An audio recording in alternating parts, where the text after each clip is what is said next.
Vous buvez du café tous les jours? Vous n'êtes pas seul, c'est la boisson la plus consommée après l'eau.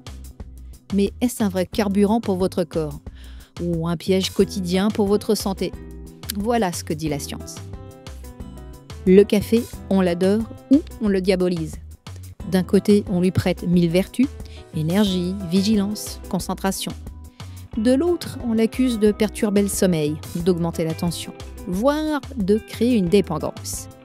Dans cette vidéo, on fait le tri entre croyances populaires et données scientifiques. Et pour ça, on s'appuie sur plusieurs études sérieuses.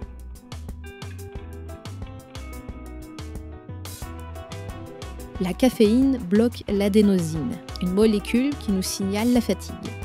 Résultat, on se sent plus alerte. Mais ce mécanisme ne supprime pas réellement la fatigue, il la masque. Et à mesure qu'on en consomme, le corps s'adapte. Il faut donc plus de café pour le même effet. Pire, si vous arrêtez brusquement, vous risquez le contre-coup.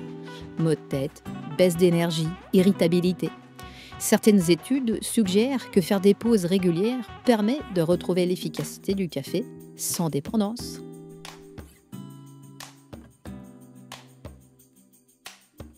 Des recherches ont montré que le café pourrait réduire le risque de développer Alzheimer ou Parkinson. Grâce à ses antioxydants, notamment les polyphénols, il protège les neurones du vieillissement prématuré. Et ce n'est pas tout. La caféine stimule la dopamine, un neurotransmetteur lié au plaisir et à la motivation. Cela pourrait expliquer son effet de bonne humeur chez beaucoup de gens. Mais attention, trop de café peut provoquer l'effet inverse, surtout chez les personnes anxieuses.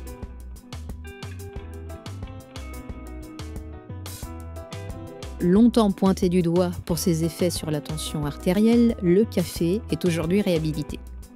Une étude publiée dans l'European Heart Journal en 2021 indique qu'une consommation modérée, 2 à 3 tasses par jour, pourrait réduire le risque de maladies cardiovasculaires.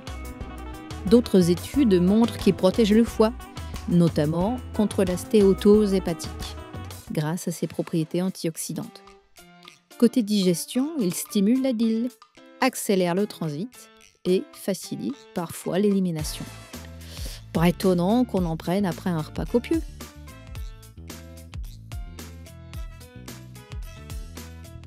Le café contient plus de 1000 composés bioactifs.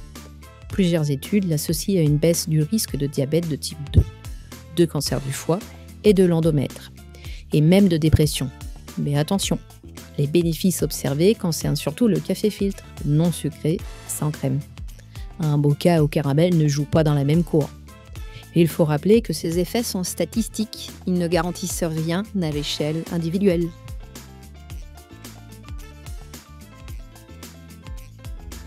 Palpitations, nervosité, tremblements. La caféine est aussi un excitant, et tout le monde n'y réagit pas de la même manière. Certaines personnes ressentent des effets secondaires dès la première tasse. Chez d'autres, c'est la tolérance qui augmente. Le café peut aussi réduire l'absorption de certains minéraux comme le fer, ou provoquer des brûlures d'estomac. Bref, à chacun de tester sa propre tolérance.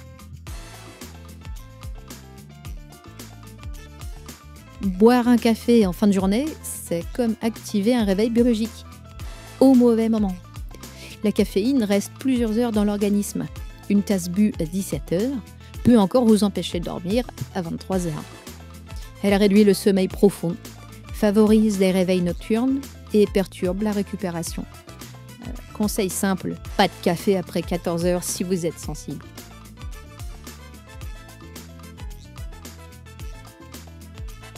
L'Autorité européenne de sécurité des aliments estime qu'un adulte en bonne santé peut consommer jusqu'à 400 mg de caféine par jour, soit 3 à 4 tasses de café filtre. Mais attention, la taille, la méthode de préparation, la sensibilité individuelle, tout cela influe. Apprenez à écouter votre corps. Si vous ressentez des troubles du sommeil ou de l'agitation, réduisez progressivement.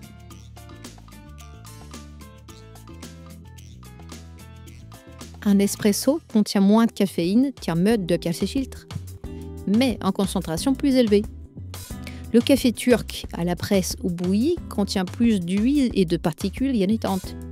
Et les cafés industriels peuvent contenir des additifs. Privilégiez un café de qualité, bio si possible, et évitez les excès de sucre ou de crème si vous cherchez les bénéfices santé.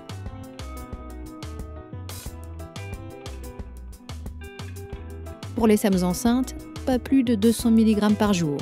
Hypertension non contrôlée, insomnie chronique, anxiété, méfiance aussi. Enfin, si vous prenez des médicaments, parlez-en à votre médecin. La caféine peut interagir avec certains traitements.